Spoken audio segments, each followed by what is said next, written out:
नमस्कार दोस्तों, बहुजन talk channel में आप सभी का स्वागत है। उम्मीद करती हूँ आप सभी लोग अच्छे होंगे। आज का जो वीडियो है वो बुद्ध की जातक कथा से लिया गया है। वो जातक कथा इस प्रकार है कि एक राजा था और वो राजा बहुत वाचाल था। वाचाल का मतलब बहुत बात करने वाला, नहीं बातों नहीं। और वो इतना बात करता था कि पूरे मंत्री परिषद परेशान रहती थी। जब वो बात करना शुरू करता था तो बहुत सारे काम छूट जाते थे और बाद में मंत्रियों को डांट पड़ती थी। अब सारे मंत्रियों ने ये जो है मशवरा किया कि किस तरीके से राजा के बात करने की कला को कम किया जाए, कैसे इनको समझाया जाए, क्योंकि राजा किसी की सुनते नहीं थे। उसी समय एक घटना घटी। घटना ये घटी कि राजा का जो तालाब था वहाँ एक कछुआ रहता था। और वो कछुआ जो है जब भी तालाब से बाहर आता था धूप सेकने तो उसकी मित्रता कुछ बत्तख से हो गई। 2 बत्तखों से हुई और जो बत्तख से अच्छी खासी मित्रता हो गई। जब अच्छी खासी मित्रता धीरे धीरे होने लगी तो एक दिन कछुए ने बत्तख से अपनी बात कही। वो बात ये कही कि बत्तख से उसने कहा कि मैंने सुना है कि हिमालय की वादियों में एक ऐसी जो है रमणीक जगह है, यानी कि सुंदर जगह है, जहाँ पे बहुत स्वच्छ पानी है, बहुत सुंदर हवा है, बहुत खूबसूरत फूल खिले हैं। मैं उस जगह को देखना चाहता हूँ।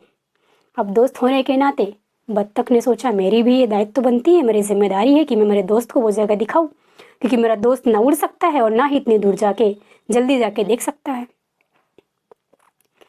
तो उन्होंने समाधान ढूंढा कि किस तरीके से हम कछुओं को लेकर के, बत्तखों ने समाधान ढूंढा कि किस तरीके से हम कछुओं को लेके उस हिमालय की रमणीक जगह को दिखाने लेके जाए। हुआ ये कि उन लोगों ने समाधान ढूंढ लिया।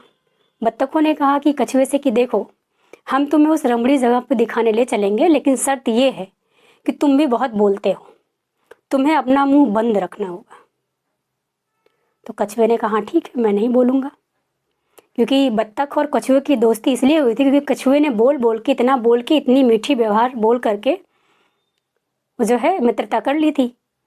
तो बत्तखों ने क्या किया, एक लकड़ी लिया, लकड़ी का डंडा लिया और दोनों साइड में दोनों बत्तखों ने पकड़ा और कछुए से कहा कि बीच में तुम अपने मुंह से पकड़ के लटके रहना और हम तुमको उस हिमालय की रमणीक जगह को दिखाने ले चलेंगे, लेकिन शर्त यह है बोलना मत। कछुए ने कहा ठीक है। कछुए ने बत्तखों की शर्त मानी और लकड़ी का डंडा बत्तखों ने दोनों छोर पे पकड़ा और कछुए ने मुंह से बीच में पकड़ा लकड़ी को और वो बत्तखें लेके उसको उड़ी। जब बत्तख लेके उड़ रही थी तो जब महल के ऊपर से उड़ना शुरू की तो लोगों ने जो हाहाकार मचाया कि अरे देखो बत्तख कछुए को लेके उड़ रहे हैं, देखो बत्तख कछुए को लेके उड़ रहे हैं। ये जो आवाज़ थी ये कछुए के कानों तक पहुंची। अब कछुआ सोच रहा है कि ये लोग क्या कह रहे हैं, मेरे दोस्तों पर मेरे किडनैपिंग का चार्ज तो नहीं लगा रहे हैं, मेरे किडनैपिंग का आरोप तो नहीं लगा रहे हैं। अब उससे रहा नहीं गया तो कछुआ चिल्ला के बोला अरे ये बत्तख नहीं है, ये मेरे दोस्त हैं। बत्तख तो है लेकिन ये मेरे दोस्त है, ये मुझे लेके नहीं जा रहे, बल्कि मैंने अपनी इच्छा जताई है तभी ये मुझे लेके जा रहे हैं। जैसे इतना बोलना हुआ कछुआ धड़ाम से महल के आंगन में गिरा और उसकी शरीर के 2 टुकड़े हो गए। ये चीज़ें, ये सारी घटनाएं मंत्री परिषद देख रही थी। अब मंत्री परिषद को समाधान मिल गया। एक कछुआ अपने ज़्यादा बोलने की वजह से आज उसके 2 टुकड़े हो गए। तो उन्होंने राजा को एक सलाह दी। वो सलाह पाली में है, मैं आपको हिंदी भी समझाऊंगी।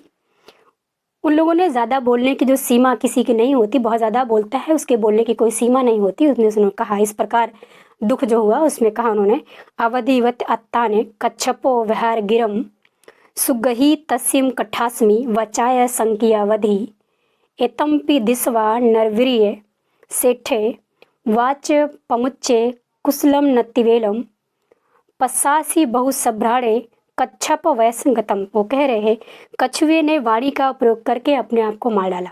राजा से कह रहे हैं ये बात, राजा को समझा रहे महल के बीच में कि कछुए ने वाणी का उपयोग करके अपने को मार डाला।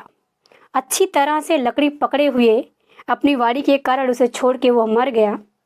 इसीलिए जो कुशल वाणी वाला होता है वो सोच समझ के अपनी बात को रखता है। और देखिए ज़्यादा बोल रहा था इसलिए कछुआ मारा गया।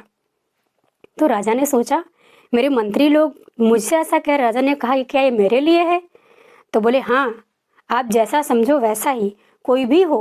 मंत्री कह रहे कोई भी हो, आप ही नहीं कोई भी हो, अगर वो इस प्रकार बात रखता है, जो अपनी सीमा को लाकर बात रखता है, अपनी सीमा को नहीं समझता है, अपने लिमिटेशन को नहीं समझता है, उसका इसी प्रकार असर होता है।